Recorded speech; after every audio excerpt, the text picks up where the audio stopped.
notre partage.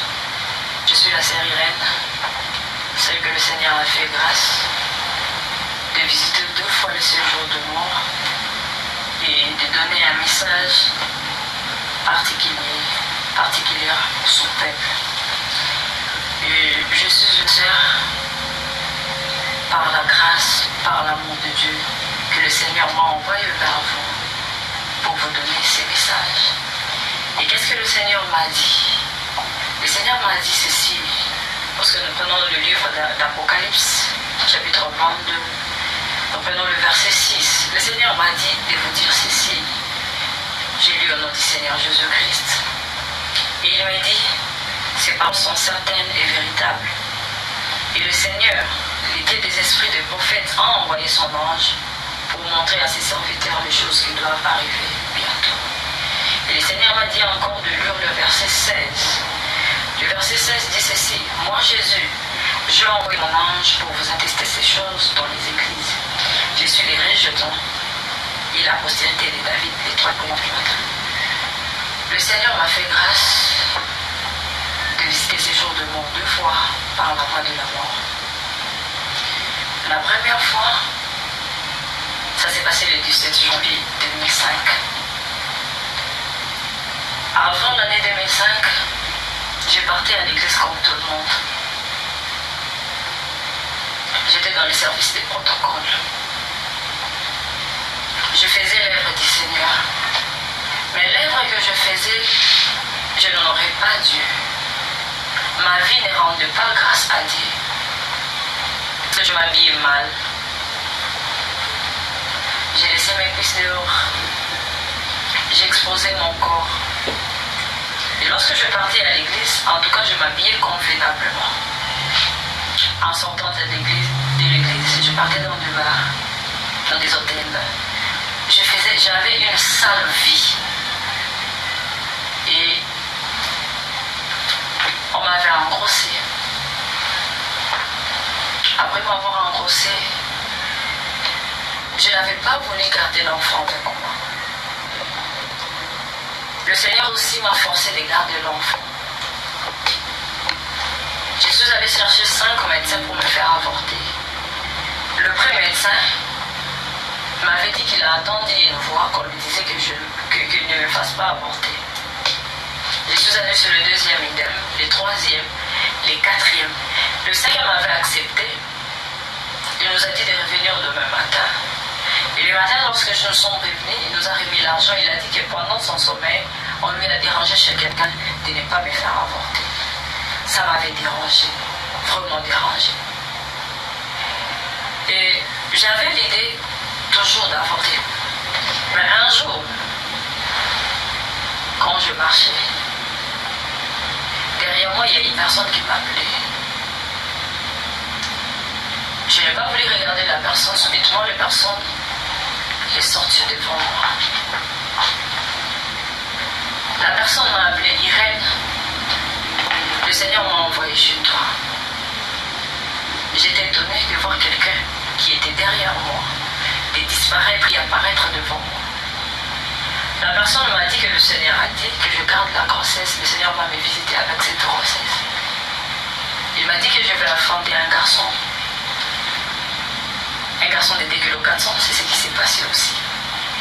Il m'a donné quelques conseils et puis il avait disparu. C'est alors que je me suis décidé de garder l'enfant. J'ai gardé ma grossesse pendant 9 mois. Après 9 mois, je devais accoucher. Dieu m'a fait grâce. J'ai accouché comme toute femme. Et après mon accouchement, je devais me reposer. J'ai accouché à l'intervalle de 23h et 23h30. Et pendant mon repos, je me suis sentie comme si je dormais sous l'eau. En me réveillant, ce n'était pas l'eau, c'était le sang. Mon corps était hypnotisé, je ne bougeais pas. Je pouvais parler. Il y avait une soeur qui était à côté, j'ai appelé la soeur qui était à la salle d'accouchement. Elle est allée appeler les accoucheuses. Les accoucheuses sont venues, lorsqu'ils sont venus, elles m'ont vu que j'ai perdu beaucoup de sang. Elles m'ont pris, elles m'ont changé de lit. Lorsqu'elles m'ont changé de lit, elles cherchaient à arrêter l'hémorragie. C'est comme si c'était un ballon d'air qui s'éclatait. Ce n'était pas l'éclatement des ballons d'air, c'était moi qui sortais de mon corps. Je me suis étonnée, me voir sortir de mon corps. Je me suis vue double.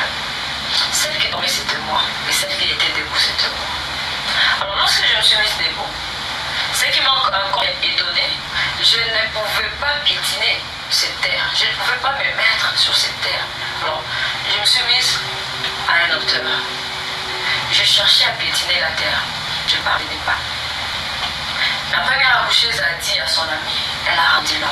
Lorsqu'elle a dit qu'elle a rendu l'homme, je lui ai dit non, non, non, je suis ici. Je suis passée devant elle. Lorsque je me suis passée devant elle, je me suis rendu compte que je ne marche pas de la manière d'homme. Moi, je suis là, je vous vois. Et vous ne me voyez pas. Non, vous venez de me faire accoucher. Non, je suis là, moi, je vous vois. La deuxième a confirmé. Elle est morte. Moi, j'ai dit non, non, non, vous aussi.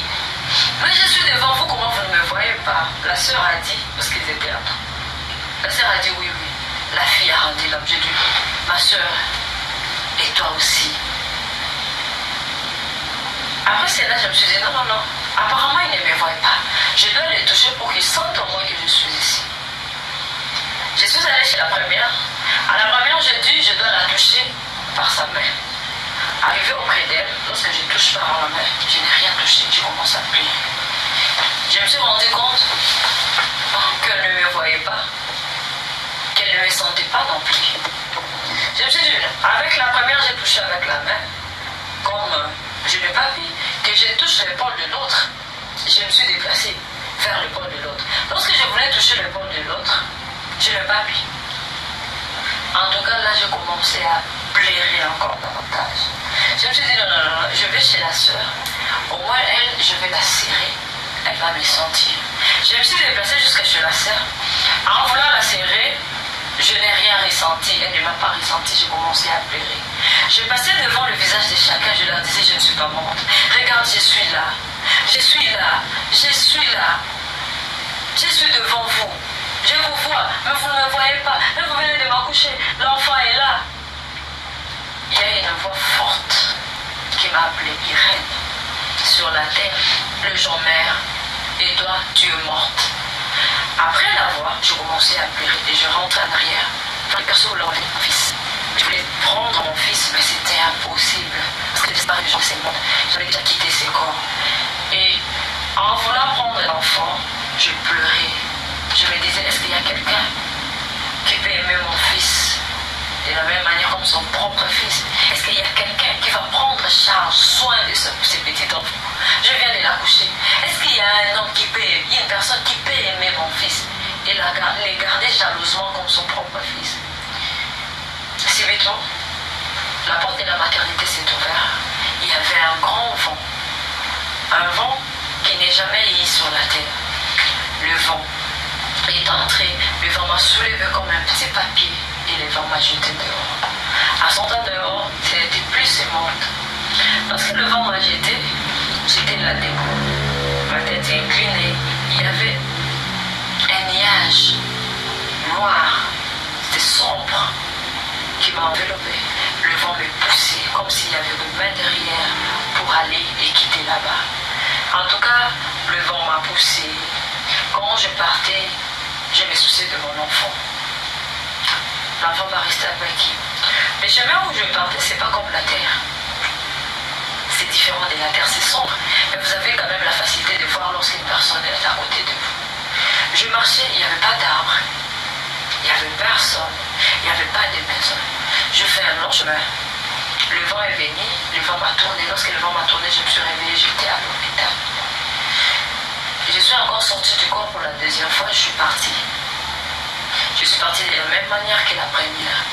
Le vent m'a poussé, le vent m'a tourné, le vent m'a fait remettre dans le corps.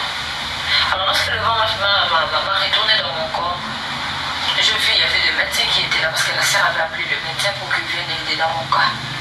Il y avait des accoucheuses qui étaient là. Les médecins ont dit à la sœur, cette fille, jusqu'au matin, elle ne va plus vivre. J'ai écouté cela. C'est comme si on avait enlevé des trucs dans mes oreilles. J'avais la capacité d'entendre partout. Lorsqu'ils sont revenus vers moi, je leur ai dit, je vais mourir. Ils ont dit non, non. Nous allons tout faire pour que tu restes en vie. J'ai dit aux accoucheuses, en tout cas, si vous pouvez respecter ma dernière volonté, prendre l'enfant, le mettre devant moi, et regarde-moi, jusqu'à ce que je vais mourir. Je viens d'accoucher ce petit garçon, je ne le connais pas, que je le vois au moins jusqu'à ce que je veux m'aider dans le cimetière. Il y avait une qui avait refusé, l'autre a dit non, c'est sa dernière volonté. Ils ont pris l'enfant, ils ont amené l'enfant. Alors au médecin, je disais que je vous ai écouté dire que je vais mourir. Les médecins ont dit non, non, non, non, non, non. Alors j'ai commencé à expliquer ce qui est. Le médecin dit, je vis la pression des êtres. Là, je n'ai pas encore dit là, je vis la pression des êtres. Ces des êtres sont venus. Quand ils sont venus, ils étaient tout noirs, géants, très géants même. Sur la terre, il n'y a pas des êtres pareils. Ils étaient de grande taille. Ces êtres avaient un habillement uniforme. C'était kaki. Mais un kaki qui a pris beaucoup de la saleté, qui devient comme noir. Il n'avait pas de yeux sur la tête. Il n'avait pas des oreilles. Il n'avait pas de bouche. Il n'avait pas de nez. Il n'avait pas de cheveux. Sur leur corps, il n'y avait pas aussi de poils, même pas de pores. Ils avaient des fouets, chacun dans sa main. Alors, lorsque je les ai vus, bien qu'ils n'avaient pas de bouche, ils m'ont dit, Reine, nous allons partir avec toi. Lorsqu'ils ont dit cela, ils sont venus vers moi. Il y avait un qui était à gauche et l'autre à droite. Ils m'ont fait sortir du corps. Quand ils m'ont fait sortir du corps, je suis sortie de mon corps. Je ne suis pas sortie avec l'ancien corps. Parce que l'ancien corps était pareil à ce que je suis sortie avec un nouveau corps. Un corps très sale, un corps pourri, un corps abîmé. Alors le corps faisait mal, très mal, que je n'ai jamais ressenti sur cette terre. J'ai commencé à pleurer. Sur mon dos, il y avait la charge. Il y avait vraiment la charge que pesait. Lorsque je suis sortie de mon corps, mon dos était incliné parce que la charge pesait tellement. Et c'était très long. J'ai commencé à pleurer. À pleurer. À pleurer. Alors lorsque je pleurais, je m'adressais aux gens qui étaient à la salle. Regarde ces gens. J'ai vu papa. Papa, regarde ces gens. Depuis qu'ils sont venus, ces gens me font très mal. Je monte mon corps. Regardez ces je suis venue. Ça me fait très mal. Regarde ces gens. Regarde mon corps. Regarde la charge que je... Parce que la charge pesait et ça faisait mal. Ça pesait à la fois, ça faisait mal. Le corps aussi faisait mal de son côté. Alors il y avait une douleur terrible. Lorsque je ne les voyais pas, papa ne me comptait pas. Les gens qui étaient là, je les appelais. Pour les montrer ces gens, personne n'écoutait. Et pendant ces moments, j'avais déjà rendu là. Je me disais, ces gens sont venus. Ces gens me font très mal, très mal. Alors, qui étaient les êtres que j'avais vus? Les êtres que j'avais vus, on les appelle le démon Abatel. Ce sont des démons qui vivent sur la terre, sous ordre de Satan, Lucifer. Ils sont envoyés, ils sont en mission sur la terre. Et quelle est leur mission? Leur mission est de garder l'homme dans les péchés, de faciliter l'homme la vie de péché. Pourquoi? La première chose est que lorsque l'homme persiste dans les péchés, pendant sa mort, ce sont ces démons qui le prennent et qui l'amènent vers les lieux des tourments. Un lieu où est réservé le païen après leur mort. La deuxième mission est de garder l'homme dans le péché. Pourquoi? Pour qu'il fasse rater l'enlèvement. Parce que lorsque le Seigneur Jésus-Christ reviendra, il ne reviendra pas pour le pécheur, il viendra pour les chrétiens. Alors ces démons sont en train de travailler jour et nuit pour empêcher l'homme d'être enlevé par le Seigneur Jésus-Christ.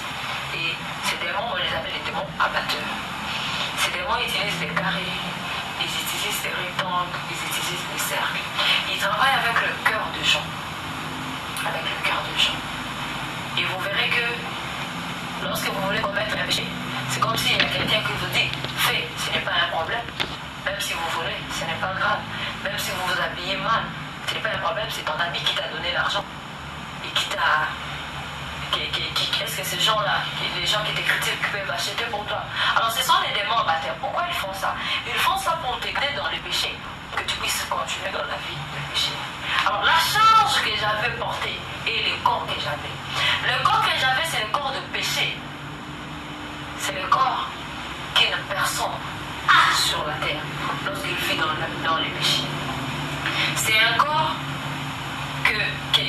pas visible après la mort. Mais pendant que tu vis dans le péché sur la terre, tu as ces corps. Tu as ces corps. Et c'est un corps pourri. Et lorsque je parle de la pourriture, c'est une illustration que je vais montrer. Mais c'est plus que la pourriture. Donc je parle que ça fait mal. C'est plus que le mal que je suis en train de parler. En tout cas, ça fait très mal. Alors, sur mon dos, il y avait la charge. La charge qui était sur mon dos, c'est mentionné. Les péchés qu'elle n'avait pas arrangés lorsqu'elle était sur la terre. Et c'est ça la charge. D'autres personnes, lorsqu'il va quitter cette terre, chacun ira avec sa charge. Et c'est ça les œuvres que nous faisons sur cette terre. Alors, ces œuvres, les chrétiens ont leurs œuvres, les païens aussi ont leurs œuvres. Alors, moi qui étais dans la vie de péché, bien que je venais à l'église, je servais dans les services de protocole. Mais quand ma vie ne glorifiait pas les Seigneur, c'est qu'on m'a prêché, je ne l'écoutais pas. Après ma mort, tous les péchés que j'ai commettés, je devais les porter moi-même. Ce sont mes œuvres, je devais partir avec. Et ça fait très mal. Les péchés pèsent. Le péché pèse. Alors c'est des mots amateurs. Comme on dit,